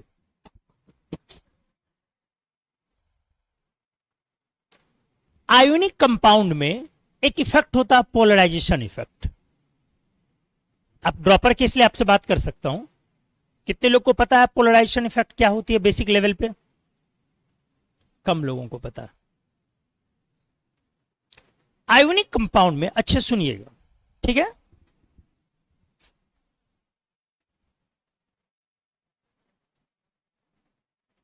Polarisation effect in ionic compounds. फिर वापस वहां पे चलेंगे दोस्त, टेंशन नहीं लेनी है। ये कहता है कि आपका कोई भी आयोनिक कंपाउंड आयोनिक नहीं है, इस इफेक्ट की वजह से उसमें कोवेलेंट कैरेक्टर की एंट्री हो गई, ठीक है? ये क्या कहता है? ड्यू टू पोलराइजेशन इफेक्ट, या सिंपली पहले समझा दे रहा हूं। मान लो आपका ये आयोनिक कंपाउंड है जहां पर M प्लस और क्या है, X माइनस है। कैटायंस 3 डायमेंशनल अरेंजमेंट में M plus X minus M plus X minus इस तरह से बटा हुआ अपना, ठीक।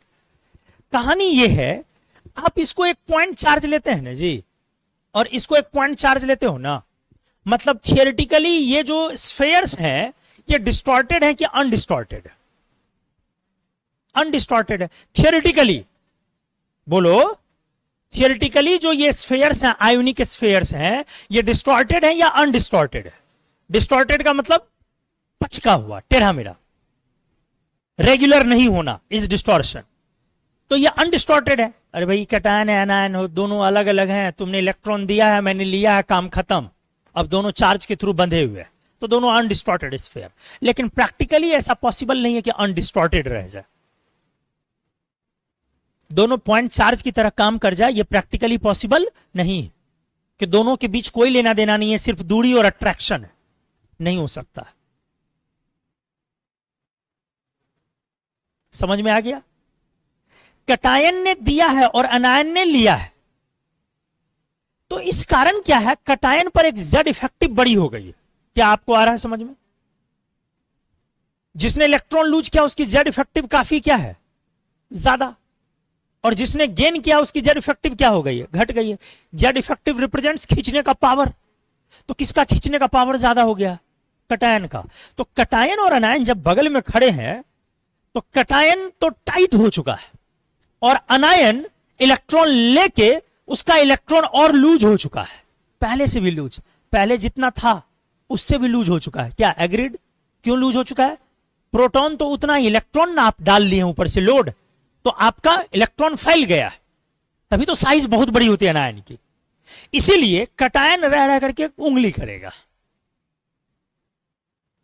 किस तरीके की, कि मेरे पास पावर ज्यादा है खींचने की और तुम्हारा इलेक्ट्रॉन ढीला है।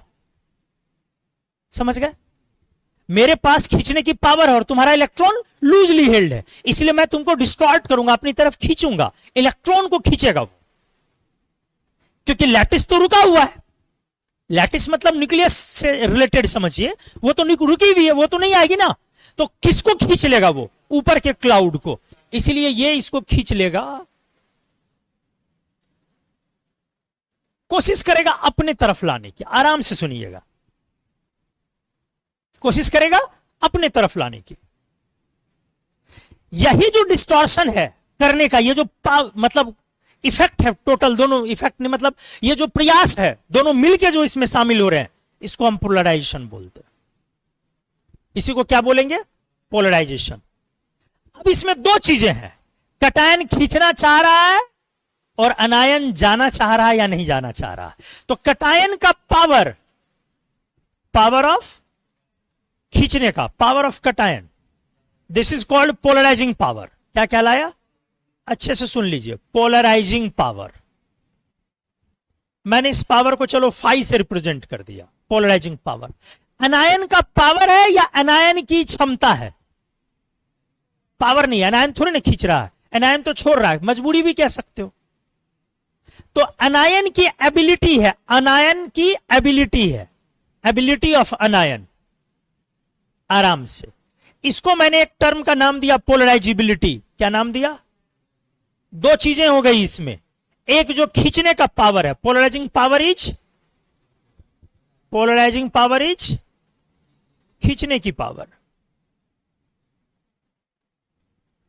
ठीक है, power of cation through which it efforts to make distortion of electron density of an ion, spherical symmetry of electron density of N anion.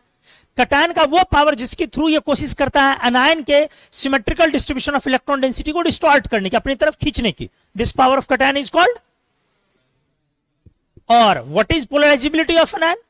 This is the ability और tendency of N anion to allow its electron density towards cation, ठीक है, अपने electron density को यह allow करता है for shifting of its electron density towards cation, अपने electron density को यह अलाउ करता है कि तो शिफ्ट हो सकता है किसकी तरफ।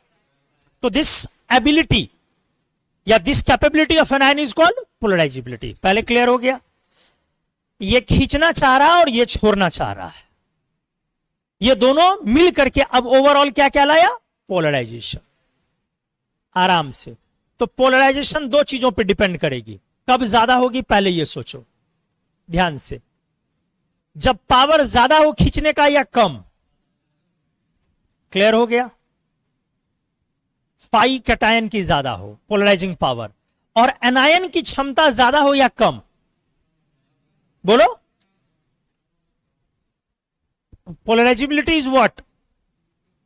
एबिलिटी ऑफ एनायन, जिसके माध्यम से वो इलेक्ट्रॉन छोड़ रहा। तू खींचना चाह रहा, मैं छोड़ू ही नहीं, तो जाएगा इलेक्ट्रॉन। तो इसका पावर, इसकी टेंडेंसी पोलराइजेबिलिटी ज्यादा होनी चाहिए या कम? कम कैसे, ज्यादा ना। What is polarisability? छोड़ने की टेंडेंसी। What is polarisability? छोड़ने की टेंडेंसी। तो ये टेंडेंसी ज्यादा होगा तब पोलराइजेशन ज्यादा होगी कि कम? This is polarisation. एक खींचा और दूसरे ने छोड़ा, शिफ्ट हो गया। तो बोलो, पोलराइजिंग पावर के डायरेक्टली प्रोपोर्शनल या इनवर्सली? पोलराइजिंग पावर कैटायन की डायरेक्टली ना, आराम से सीखे। पोलराइजेबिलिटी के डायरेक्टली या इनवर्सली? डायरेक्टली ना, मतलब दोनों चीजें ज्यादा होनी चाहिए। आराम से अच्छे से। अब मुझे यह बताओ, पोलराइजिंग पावर कब ज्यादा होगा, कब खींचेगा ज्यादा? बहुत सिंपल तो है, जब चार्ज ज्यादा होगा। बोलो, जब चार्ज किस पर? कैटायन पर।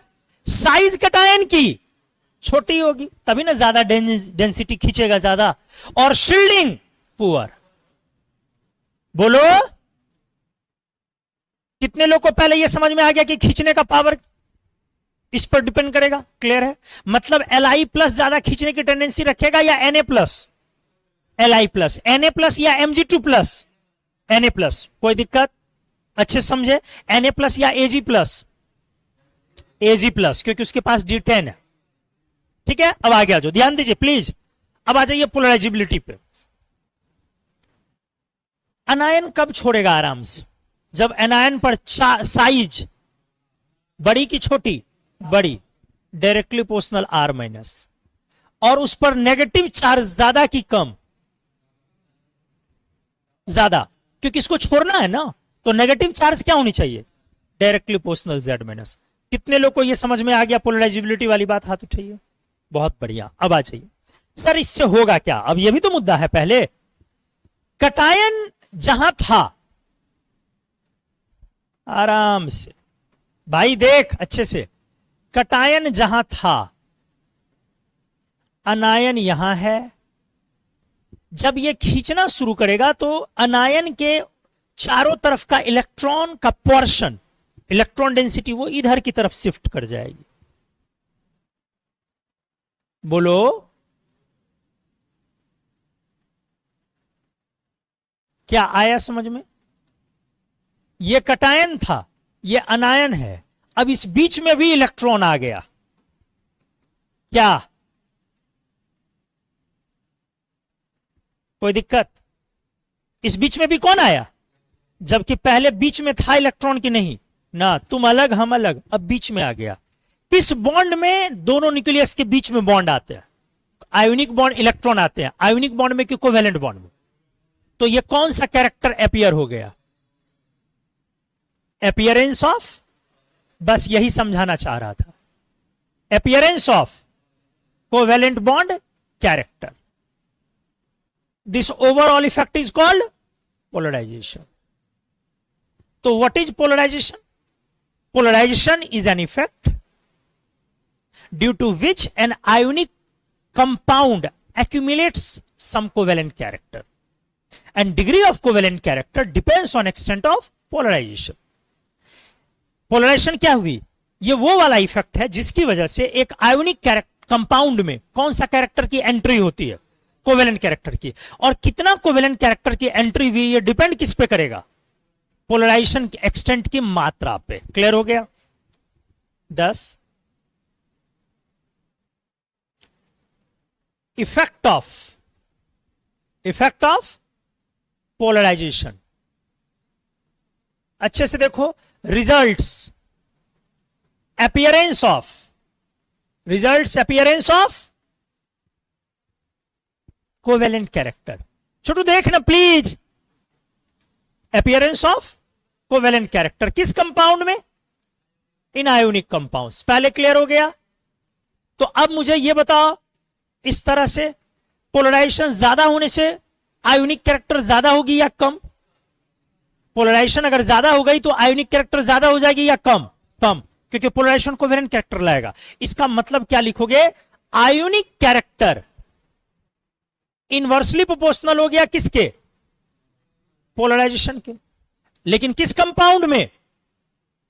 Ionic compound. ये ध्यान रखना है, ये आयोनिक कंपाउंड के लिए पोलराइजेशन लागू. Ionic character in ionic compound inversely proportional किसके हो गई? पोलराइजेशन. बोलो. और हाई पोलराइजेशन कब मिलेगा आपको? ये भी बता दो. जब कटायन पर चार्ज ज्यादा हो, अनायन पर चार्ज ज्यादा हो, तभी ना जी. बोलो. हाई पोलराइजेशन ऑफन, इस तरह से देखो, मैं ये बड़ी अच्छी लाइन लिख रहा हूं. 10 often an ionic compound with large positive charge cation and large negative charge anion can have a large extent of can suffer लिख सकते हैं. नहीं जी. may suffer from, बोलो. a large extent of polarization. a large extent of, अच्छे से सीख लीजिए, देख लीजिए पहले ये समझ में आया कि नहीं, क्योंकि अब डायरेक्टली अब यहां से मैं लैटिस पे आपको ले जाऊंगा. मैंने लिखा कि ये तो आपको समझ में आ गया. मैंने लिखा कि प्रायः एक आयोनिक कंपाउंड जिसके पास लार्ज पॉजिटिव कटायन है चार्ज वाला और लार्ज नेगेटिव चार्ज अनायन है, ठीक है, may suffer from large extent of polarisation. उसके पास क्या हो जाएगी? पोलराइजेशन बहुत. और पोलराइजेशन अगर ज्यादा होगी तो उस आयोनिक कंपाउंड में सडन क्या हो जाएगा? कोवेलेंट कैरेक्टर की एंट्री होगी. अब मुझे बताओ, कोवेलेंट कैरेक्टर की अगर एंट्री हुई तो लैटिस एनर्जी पर क्या फर्क पड़ेगा? सोचो अच्छे से. लैटिस एनर्जी बढ़ने के चांसेस होंगे या घटने के चांसेस होंगे?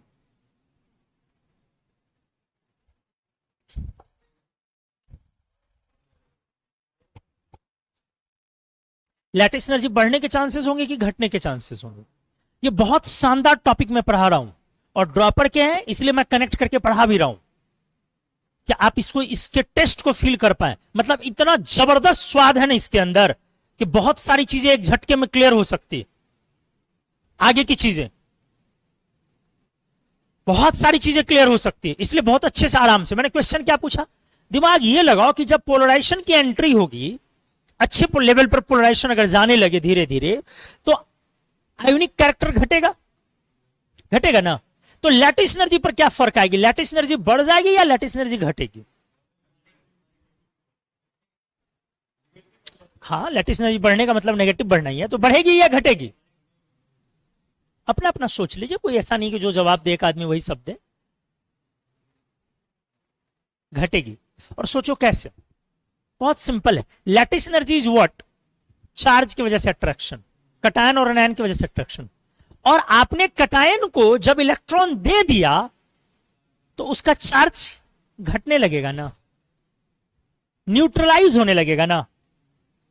चार्ज क्या होने लगेगी? न्यूट्रलाइज होने लगेगी। तो चार्ज जब न्यूट्रलाइज होने लगेगी, उसी चार्ज के कारण लैटिस एनर्जी थी, तो लैटिस एनर्जी बढ़ गई कि घट गई?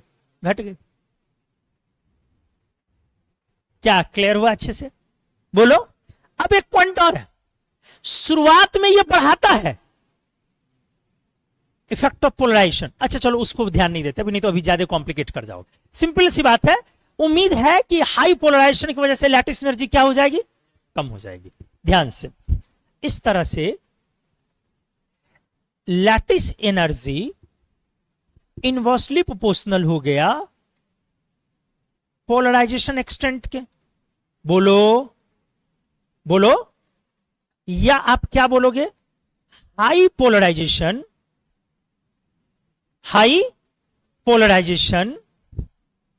में रिजल्ट क्या जी? लो लैटिस एनर्जी। हो सकता है कि यह किसका कारण बने? सॉरी, लोअरिंग लिखना था। यह किसकी वजह यह बन जाए? लैटिस एनर्जी की क्या हो जाने की? कम हो जाने की। क्या आपको आया ये लाइन समझ में? अगर पोलराइजेशन हाई है तो हो सकता है कि क्या हो जाए? लैटिस एनर्जी कम हो जाए। क्यों लैटिस एनर्जी कम हो जाए? क्योंकि पोलराइजेशन आयोनिक कंपाउंड के कैरेक्टर को, आयोनिक कैरेक्टर को घटाता है, कोवेलेंट कैरेक्टर को बढ़ाता है। Lattice energy is the property of ionic compound की covalent compound. Lattice energy is the property of ionic compound की covalent compound. Ionic compound, covalent compound की प्रॉपर्टी नहीं, वहां तो परिभाषित ही नहीं है टर्म, क्योंकि वहां आयंस नहीं है, वहां शेयर्ड है। तो पोलराइजेशन की अगर एंट्री होगी तो आयोनिक कैरेक्टर घटेगी, कोवेलेंट कैरेक्टर बढ़ेगी। कोवेलेंट कैरेक्टर बढ़ने का मतलब है लैटिस एनर्जी का घटना। बहुत अच्छे से क्लियर हो गया। हाई पोलराइजेशन हो सकता है कि लैटिस एनर्जी को एबनॉर्मली क्या करने लगे? कम करने लगे। कोई दिक्कत नहीं है इसमें। अब ये सोचो, आपका लैटिस एनर्जी अगर 4-5 कंपाउंड को कंपेयर कर रहे हो, ध्यान से, वाइल कंपेयरिंग, कौन सी एनर्जी? Lattice energy. बोलो। तो कंटिन्यूअस अगर कटायन का चार्ज बढ़ रहा है तो आप क्या बोलेंगे? सर लैटिस बढ़ गई। कंटिन्यूअस अगर अनायन की चार्ज बढ़ रही है, बोलो क्या बोलोगे? सर लैटिस एनर्जी बढ़ गई। कंटिन्यूअस कटायन की साइज घट रही है, ये बढ़ रही थी, ये भी बढ़ रही थी, ये घट रही थी, क्या बोलोगे? लैटिस बढ़ गई। बोलो कोई दिक्कत? बोलो। अगर सडन D10 आ जाए, F14 आ जाए, क्या बोलोगे जी? सर लैटिस बढ़ गई। बोलो किसी को कोई दिक्कत है जी? बोल नहीं। अब मैं कंपेयर करता हूं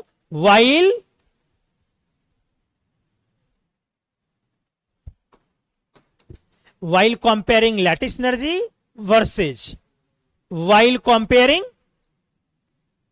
polarization। क्या कंपेयर कर रहा हूं मैं? बोलो। पोलराइजेशन। अच्छे से देखो, अरे बड़ी जबरदस्त चीज है, बहुत अच्छी चीज है, ध्यान से बस 2-4 मिनट देख लेनी।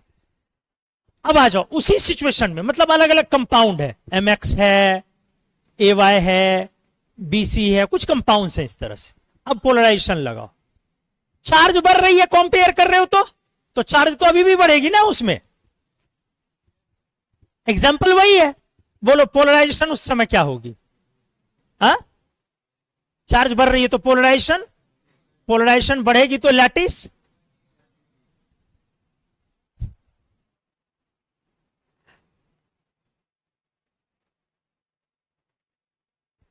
चार्ज, नेगेटिव चार्ज अगर बढ़ रही है उसी एग्जांपल में तो पोलराइजेशन बढ़ेगी तो लैटिस।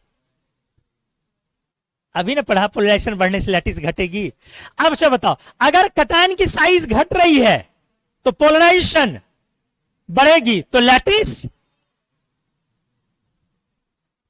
अगर सडन D10 आ गया रे तो पोलराइजेशन, और पोलराइजेशन बढ़ेगी तो लैटिस। क्या समझ में आया? जिस चीज की वजह से लैटिस बढ़ता है, जिस फैक्टर के बढ़ने से, चेंज होने से लैटिस बढ़ रही है, उसी फैक्टर के चेंज होने से लैटिस घट भी रही है।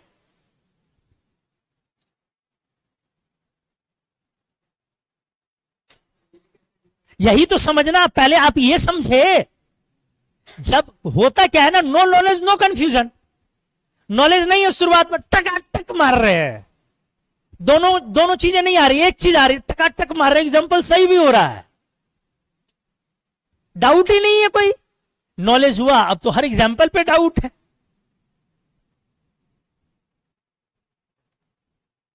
तो इतना आसान है इनऑर्गेनिक केमिस्ट्री सीख लेना। तब तो देखते हैं, मैडम आती है, जुल्फे घुमाती है, एक बार इधर से उधर, आप लोग फ्लैट, मैडम सब इनऑर्गेनिक आ गया, एक ही बार में पूरा लैटिस क्लियर हो गया। हाँ, स्ट्रक्चर देख के क्या क्लियर हुआ अच्छे से? चल देख, अब पॉइंट क्या है, हमें कैसे समझ में आए? क्योंकि हम छात्र हैं, वैज्ञानिक नहीं। पहली बात तो सारे एग्जाम्पल्स आपको समझ में आ जाए ये भी जरूरी नहीं है, वो मुझे भी नहीं आ सकते हैं। बार बार मैंने बोला कि इनऑर्गेनिक और ऑर्गेनिक में जो एग्जाम्पल बताया गया आप सिर्फ वही एग्जाम्पल सीखें, जो एग्जाम्पल नहीं बताया गया वो एग्जाम्पल आप नहीं सीखें। इस सब्जेक्ट में ऐसा ही होता है। क्या बात कर रहे हैं सर, तो थियरी कहां गई? यही तो मैं बार बार समझाता हूं, पूरी इनऑर्गेनिक में एक ही थियरी, किसमें कोई थियरी है ही नहीं। हा? कोई थियरी है ही नहीं। लैटिस एनर्जी के लिए जो फॉर्मूला, जो चीजें बनाई आपने, फैक्टर्स बनाई, सब क्या हो रहा? अब फेल हो रहा। तो क्या करे सर, करे क्या? पहले अब इसमें आप हाई एक्स देखो, शुरुआत में अगर पोलराइजेशन का अमाउंट लो है, पोलराइजेशन का अमाउंट, तब बहुत ज्यादा ट्रेंड आपका उलट, वैल्यू तो हमेशा अफेक्टेड होगी, क्योंकि शुरुआत से ही पोलराइजेशन लग रही है। चाहे आपका पोलराइजेशन लो है या हाई है, पोलराइजेशन तो लगेगी। तो पोलराइजेशन लगेगी तो लैटिस पर प्रभाव पड़ेगी। लेकिन ये जब पोलराइजेशन का लेवल कम है, जब पोलराइजेशन का लेवल, तब आप ट्रेंड को बहुत ज्यादा ट्रेंड्स में, लैटिस एनर्जी के ट्रेंड्स में उलझने की जरूरत नहीं। पहले क्लियर हो गया? क्या बोला हमने? When polarisation effect is poor,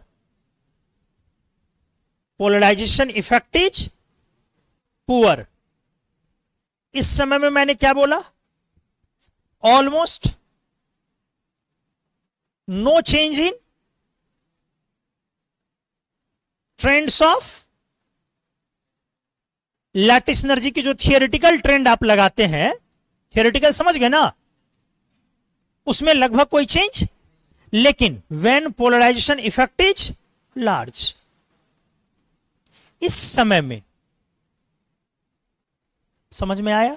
इस समय में ट्रेंड्स ऑफ यू नॉट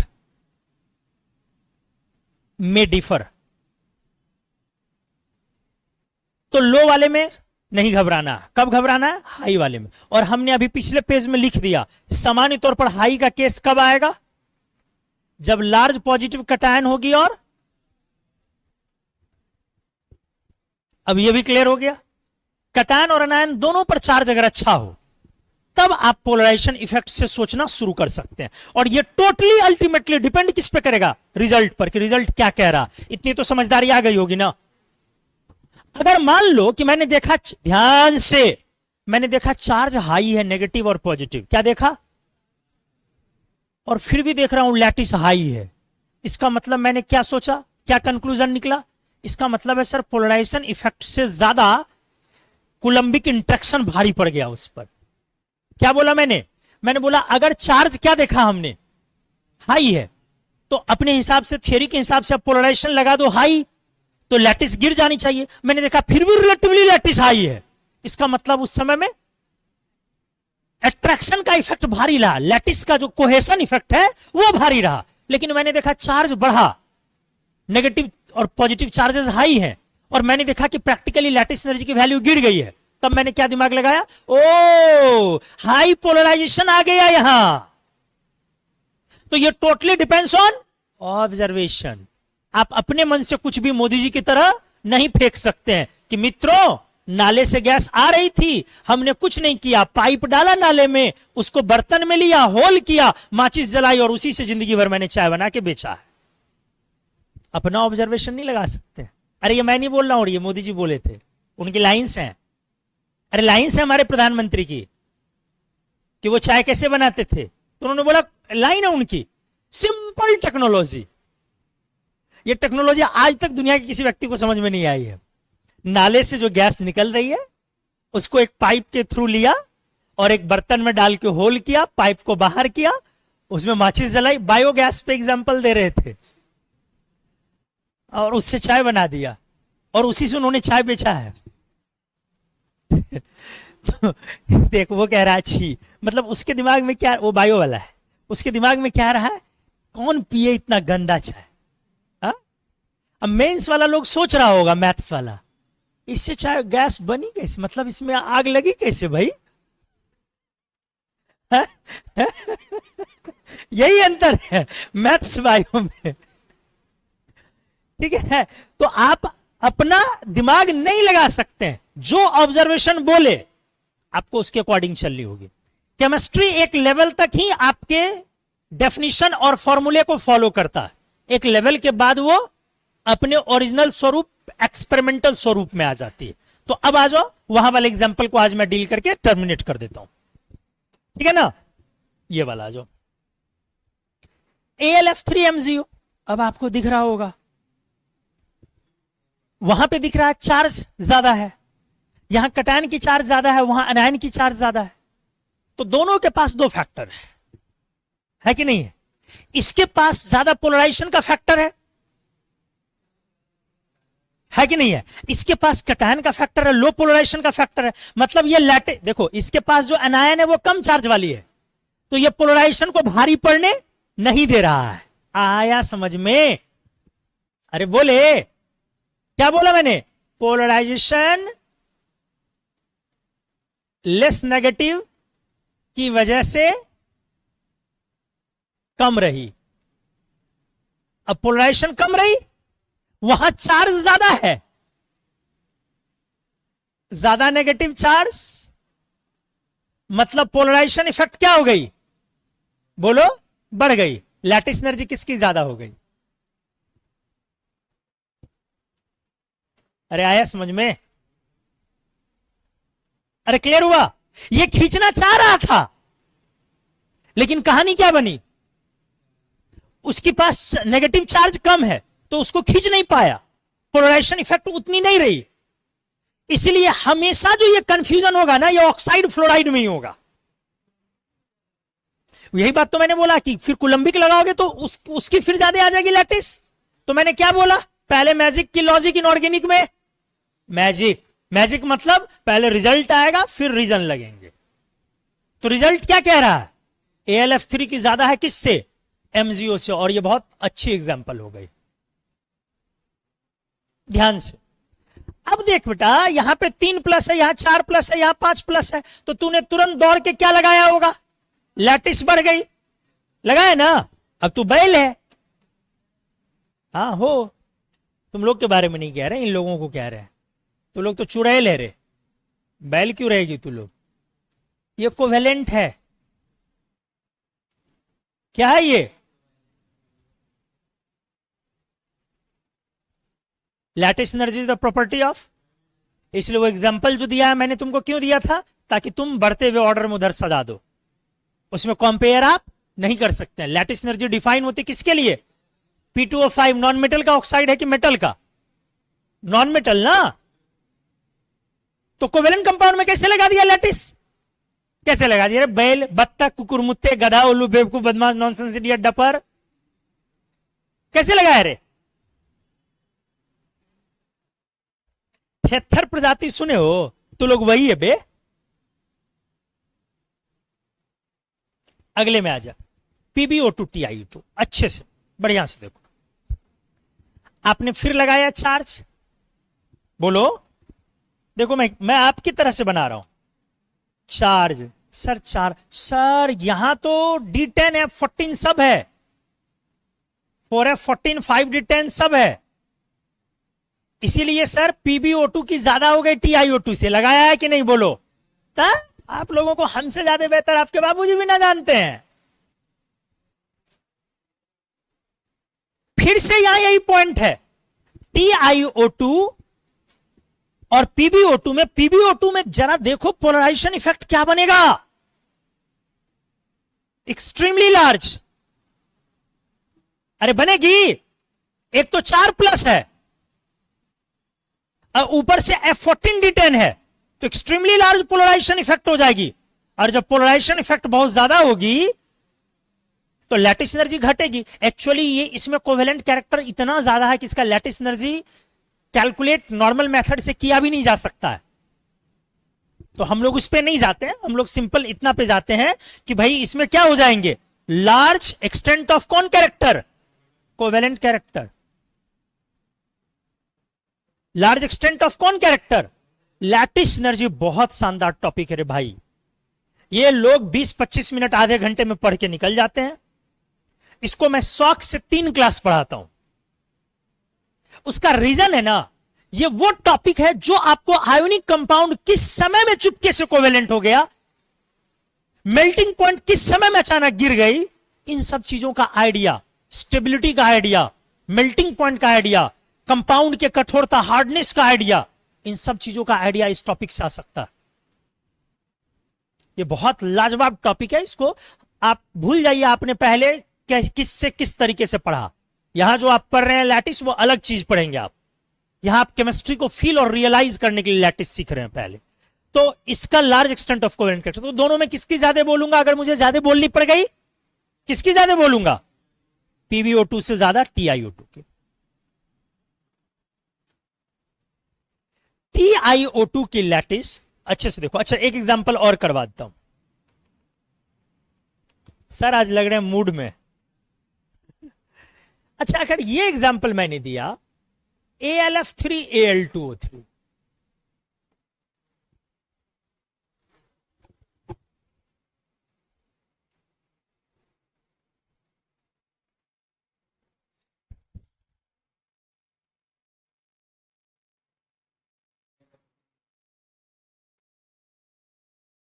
किसकी ज्यादा, AlF3 या Al2O3, किसकी ज्यादा?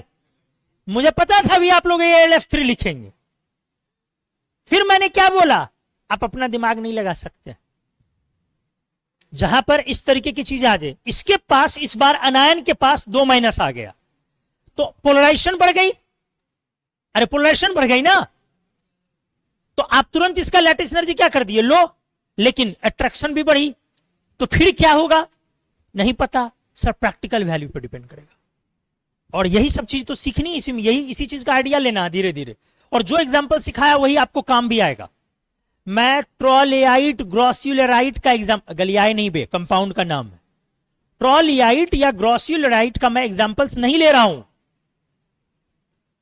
फ्लोरएपेटाइट का मैं एग्जांपल नहीं ले रहा हूं, मैं सिर्फ वैसे कंपाउंड्स का एग्जांपल पकड़ रहा हूं जो आपके एनसीईआरटी 11-12 के चप्पे चप्पे पर छपा हुआ है, जो बहुत फ्रीक्वेंटली यूज हो रहा। क्या आपको मालूम नहीं है Al2O3 हजारों बार पढ़नी है आपको, 9th-10th में भी पढ़ के आए हो, इसीलिए मैं ऐसा एग्जांपल ले रहा हूं। MgO, क्या आपको नहीं लग रहा बहुत कॉमन एग्जांपल है, हमेशा MgO चलते रहता है। तो इन सब के लैटिस एनर्जी की वैल्यू, लैटिस एनर्जी की वैल्यू में इफेक्टिविटी, पोलराइजेशन की इफेक्टिविटी का आइडिया थोड़ा बेसिक लेवल पर जरूरी है, बाकी एक दिन में तो आप सीखेंगे नहीं, ओवर द एक्सपीरियंस। इन दोनों में इस बार मेरा वैल्यू ये कहता है पोलराइजेशन इसके पास ज्यादा है? अरे बोलो, पोलराइजेशन इफेक्ट उधर ज्यादा है, इसीलिए कोवेलेंट कैरेक्टर भी उधर ज्यादा है इसके पास, बावजूद इसके आयोनिक कैरेक्टर उसके ज्यादा है, सॉरी लैटिस एनर्जी, बावजूद उसके लैटिस एनर्जी। क्या लाजवाब चीज है। Al2O3 जब मैं बात कर रहा हूं तो अल्फा फॉर्म की बात कर रहा हूं, हालांकि ये सब मैं अपने लिए लिख रहा हूं, आपके लिए नहीं, क्योंकि अल्फा फॉर्म, बीटा फॉर्म इसके फॉर्म्स होते हैं आयोनिक कंपाउंड के, ठीक है। जैसे मेटल मेलोट्रॉपिज्म होता है ना, तो आयोनिक कंपाउंड में भी बहुत सारे आयोनिक कंपाउंड में क्या होते हैं, आइसोमॉर्फस, सिखा है ना, अरे है ना, तो उनके अलग अलग स्ट्रक्चर्स हो सकते हैं, कई बार स्ट्रक्चर सेम होते, बहुत सारी घटनाएं। तो आयोनिक कंपाउंड में भी स्ट्रक्चर्स अलग अलग होते हैं कई बार, हालांकि एग्जैक्टली इसको आइसोमॉर्फिज्म नहीं बोलनी चाहिए, वहां पर स्ट्रक्चर सेम होते हैं। तो अल्फा फॉर्म है इसके, कोरंडम फॉर्म बोलते हैं हम लोग। तो कोरंडम स्ट्रक्चर वाला जो Al2O3 है, दूसरे की बात भी नहीं कर रहा हूं, जनरल Al2O3 का मतलब यही Al2O3 होती है। इसका मेल्टिंग पॉइंट बोला हूं, लैटिस एनर्जी क्या है उससे ज्यादा। एक बार और देखो ध्यान से, AlF3 की lattice energy greater than 5000, rough value लिख रहा हूं, 5000 किलो जूल पर मोल, और अल्फा Al2O3 की लैटिस एनर्जी ये लगभग 15000 किलो जूल पर मोल।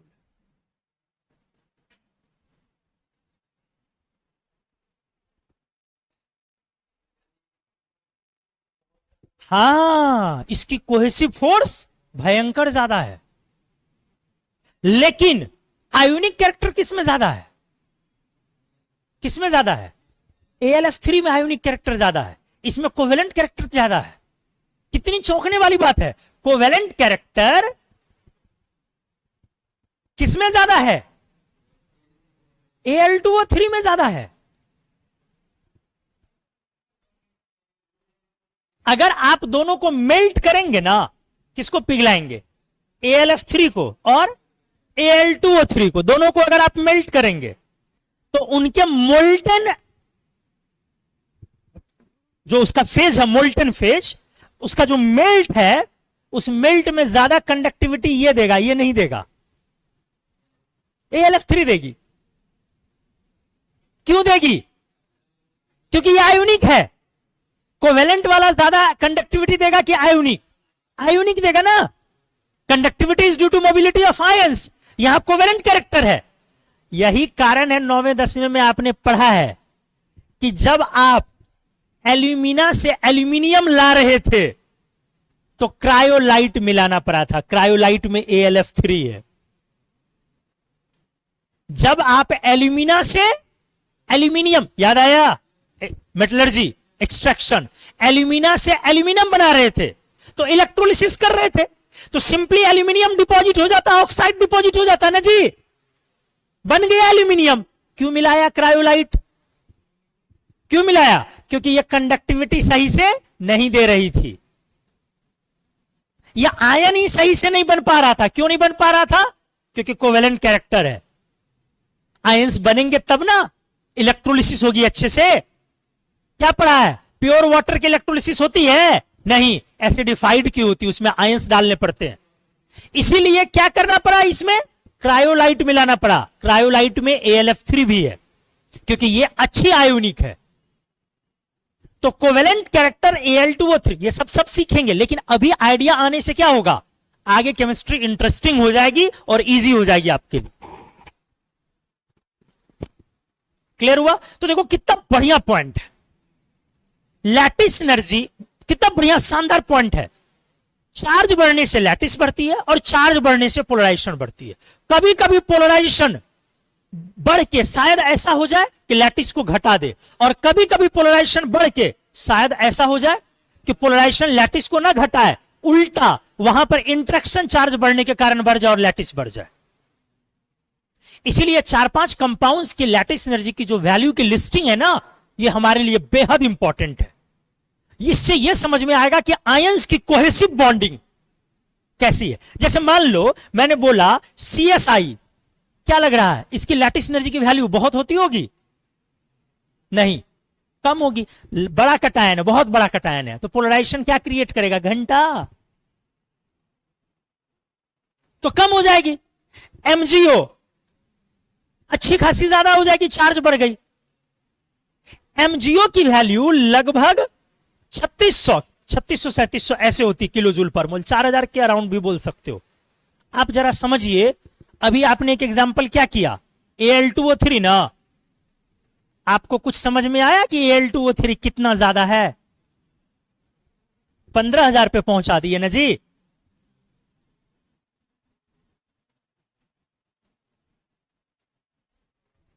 $15,000 बहुत ज्यादा है वैल्यू।